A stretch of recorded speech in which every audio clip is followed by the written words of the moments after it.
Olá pessoal, o Comentando a Notícia dessa semana, comemorando a edição número 150, é com o Lúcio Flávio, que foi técnico do Botafogo durante essa campanha, agora desde 2023. E a gente quero agradecer você ter aberto as portas da sua casa para a gente, para receber, para dar uma entrevista. Começar por causa dessa campanha maravilhosa do Botafogo e depois de uma derrocada no segundo turno. O que realmente aconteceu com o Botafogo para ele fazer esse tipo de coisa?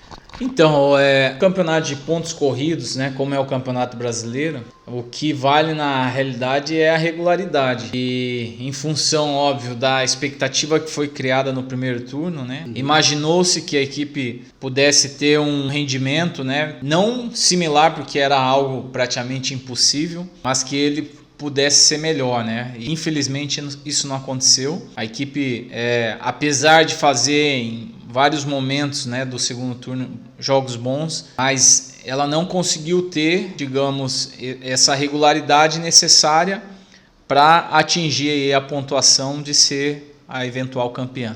Você pode dizer alguma coisa, se teve algum jogadores com problema no elenco, problema pessoal, problema de relacionamento, teve algum problema nesse sentido? Na verdade, assim, problemas pessoais todos nós passamos, né?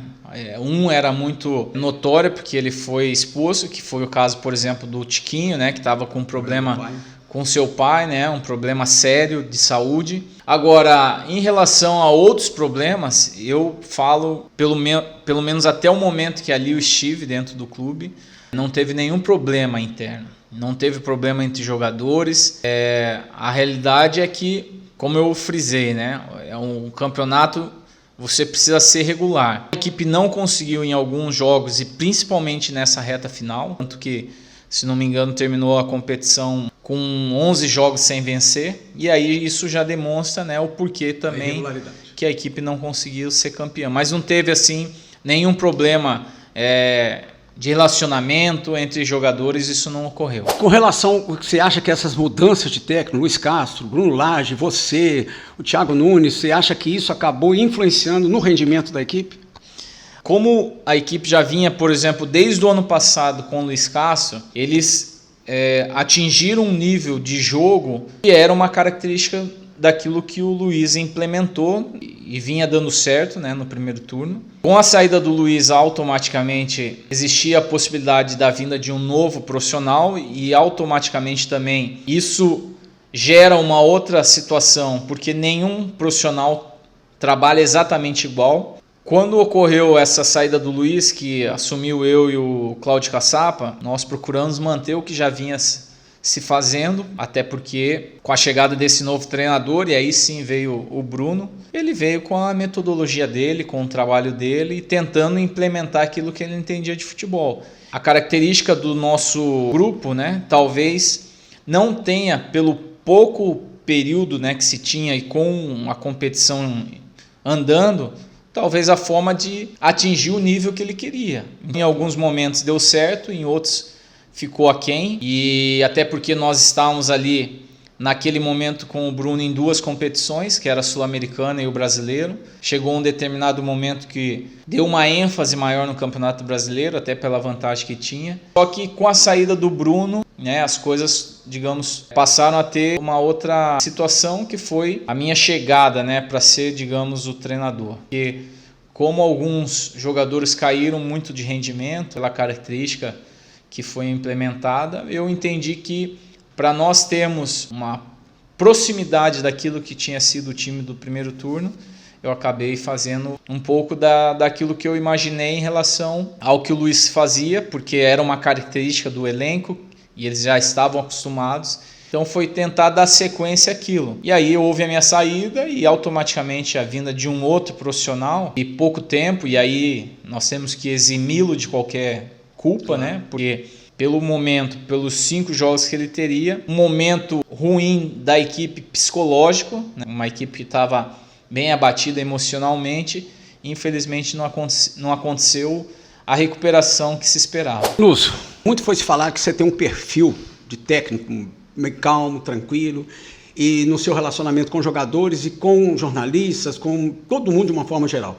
Você acha que isso teve influência até na sua demissão? Eu, assim, entendo que O futebol, ele é a partir do trabalho. Você, independente da característica, você tem que demonstrar o teu trabalho, a tua capacidade de preparar uma equipe, de fazer com que a equipe ela possa ter rendimento. Agora, a característica da pessoa, ela pode ser um pouco mais enérgica ou não. Eu trabalhei com treinadores enérgicos, outros que não eram, e em todos eles a gente acaba se adaptando. O que eu entendo é o seguinte: eu fui jogador de futebol, os treinadores que eu admirava mais eram os que respeitavam mais os jogadores. Então eu sou dessa linha de respeitar os jogadores, staff. Então, se eu sou uma pessoa tranquila fora de campo, eu vou ser também no meu trabalho, entendeu? Então, às vezes as pessoas confundiam um pouco isso, mas a tua linha de conduta ela tem que ser similar, né? Você não vai mudar em relação a querer mostrar para as pessoas um perfil diferente daquilo que você é.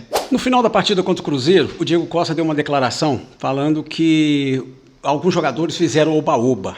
Teve um oba-oba no vestiário ou durante a campanha do segundo turno. Você acha que houve realmente algum oba-oba? Não, eu não acho que teve oba-oba. Você faz a campanha que você vinha fazendo automaticamente em relação, por exemplo, ao torcedor. Ele está feliz com aquilo, ele está satisfeito com a produção, o rendimento da equipe.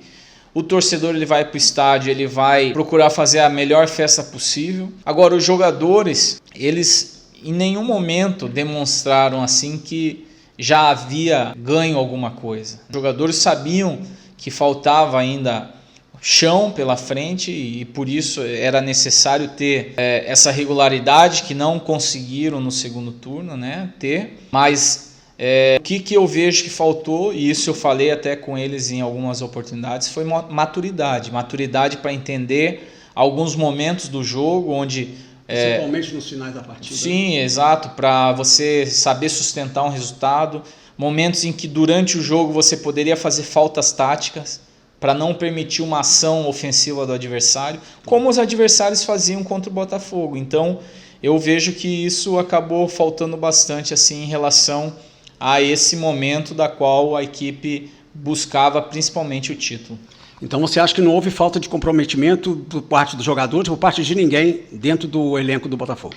Não, isso não, porque eu estava lá praticamente todos os dias com os jogadores e percebia que era um grupo que era comprometido. Todos os trabalhos, em todas as questões relacionadas ao Botafogo, se percebia muito isso. Os jogadores se entregando, sabendo muitas vezes das dificuldades que tinham até nesses momentos ruins, mas eles tentando dar a volta por cima. O importante é saber que mesmo diante de um cenário que muitas vezes ele não era favorável, até pelo momento ruim psicológico, os jogadores tentaram, foram conscientes em relação a saber que o que eles haviam construído era algo muito bacana, mas que até então não havia ainda gerado o que todos nós queríamos, que era o resultado final. Então eles teriam que ter essa continuidade. Infelizmente, por vários motivos, né, que ao longo do segundo turno foram acontecendo, isso não ocorreu. Agora, só para a gente terminar, e sobre o seu futuro? O que você tem que pode falar para a gente aí? Já tem alguma equipe, algum trabalho em vista? Então, surgiram algumas sondagens, né, em relação a uma possível ida para algum clube, mas aqui do Brasil mesmo? Aqui do Brasil, mas não houve assim da minha parte para esse momento um interesse, porque eu acabei de sair de uma situação assim que foi um tanto desgastante do ponto de vista psicológico, emocional, e eu acho que assim era importante ter esse tempo de fim de ano com a família, né, de poder descansar, mas aí a partir sim de um recesso aí, que a gente espera que a partir de janeiro isso já finalize, né? A partir desse momento, pensar aí numa questão de dar continuidade, né, em outro lugar. Eu estive boa parte desse tempo ali como treinador, eu espero daqui para frente poder dar sequência, né, a essa função, já que acabou se preparando, trabalhando aí com outros profissionais e compreendendo que através aí de um bom processo e um bom projeto a gente pode andar aí a passos firmes nessa direção. Você falou da sua saída do Botafogo. Você acha que foi injustiçado? Olha só, eu fui numa situação em que o clube teve uma necessidade pela saída do Luiz Castro, porque até então ele tinha uma comissão toda dele, então a partir do momento que ele saiu, o clube ficou sem ninguém, né? Então eu fui designado ali para um primeiro momento ajudar o clube. Eu acho que eu executei bem esse primeiro papel. Veio o Bruno Lage, eu fiquei como auxiliar do clube. Numa saída do Bruno, me colocaram ali como um treinador interino para a reta final do campeonato. Então, diante de um cenário onde eu era funcionário do clube e procurei contribuir, ajudar o clube dentro da necessidade do clube, no momento em que o clube não conseguiu em termos de resultados, né, e foram, se não me engano, ali 4 ou 5 jogos que nós não conseguimos resultado, eu acabei sendo demitido, né? E num processo todo de conjunto, de equipe, a única pessoa que foi demitido fui eu. Então, por aí você já percebe que houve, sim, uma situação, na minha visão, isso é uma opinião minha, né, de ter sido realmente injustiçado dentro do clube. Para encerrar, uma mensagem para o torcedor do Botafogo, o que você tem a falar? Olha, especialmente para o verdadeiro torcedor, né, porque a gente sabe que existem vários tipos de torcedores, mas para o verdadeiro torcedor do Botafogo, que ele continue, né, torcendo, amando o seu clube de coração, e aquilo tudo que foi feito, principalmente no Campeonato Brasileiro, foi muito bacana por parte do torcedor, de fazer aquela festa que foi feito, principalmente quem ia aos jogos, que isso não se perca, né? Até porque será um novo ano e o clube também precisa muito do seu torcedor. Lúcio, muito obrigado por ter aberto a porta da sua casa, muito obrigado por ter concedido essa entrevista para a gente e queria agradecer mais uma vez a você por tudo isso, tá bom? Um abraço. Eu que agradeço e desejo a você muito sucesso, um ótimo aí ano que está por iniciar. Obrigado.